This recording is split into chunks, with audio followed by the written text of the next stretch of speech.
বন্ধুরা, আজ তোমাদেরকে দেখাবো কামরাঙা কি করে মাখাতে হয়। এই দেখো, খেয়ে দেখাচ্ছি।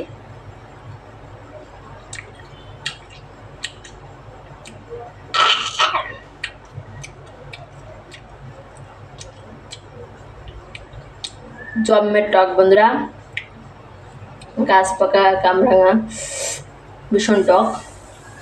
তো চলো পুরো কাটা থেকে তোমাদের মাখানো পর্যন্ত দেখাচ্ছি, চলো দেখে নাও। তো হ্যালো বন্ধুরা,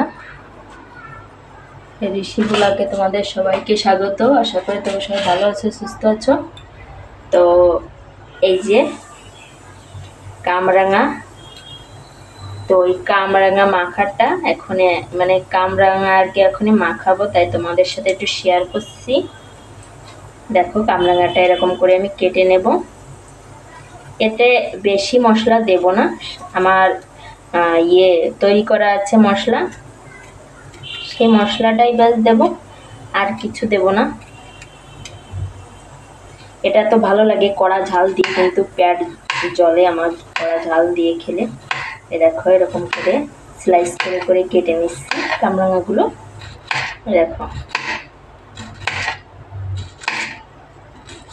কামরাঙার বিচিগুলো না পেকে পেকে গেছে, চারা দিলে মনে হয় চারা হতো, কেটে দিলাম। তো পরের ওইটা দেখছি আমি, ওইটাতে যদি বিচি যদি বের করতে পারি।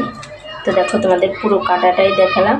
কামরাঙা কাটতে, মাখাতে, খেতে আমার সবগুলোই করতে ভালো লাগে। তো তোমাদের কার কার কামরাঙা মাখা পছন্দ অবশ্যই কমেন্টে কিন্তু জানাবে আমাকে।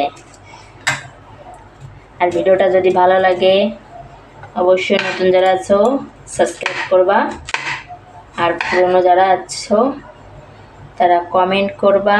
এই দেখো কামরাঙার বিচিগুলো এখানে একটা প্লেটে রেখে দেব।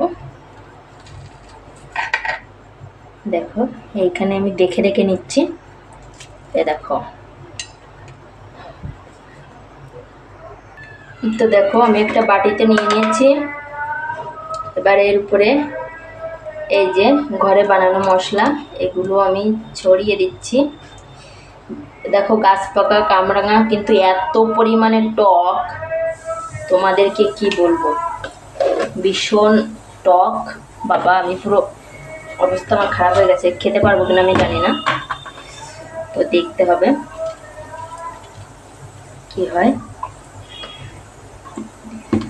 এরকম করে এটা দিয়ে মাখিয়ে নেবো, কারণ আমাকে ঝাল লেগে যাবে।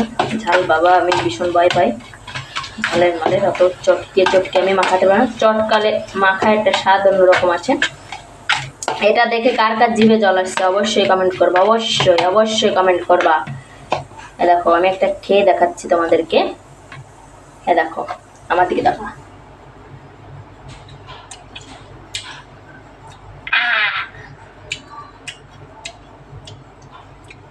ও বাবা বেকাদা টক, ভীষণ টক বন্ধুরা। তো যাই হোক, কামরাঙা মাখাটা কেমন লাগলো অবশ্যই কমেন্ট করবা। আর কি কি কম থেকে গেল, কি কি কামরাঙা মাখাতে কম থেকে গেল অবশ্যই কমেন্ট করে বলবা। বাই বন্ধুরা।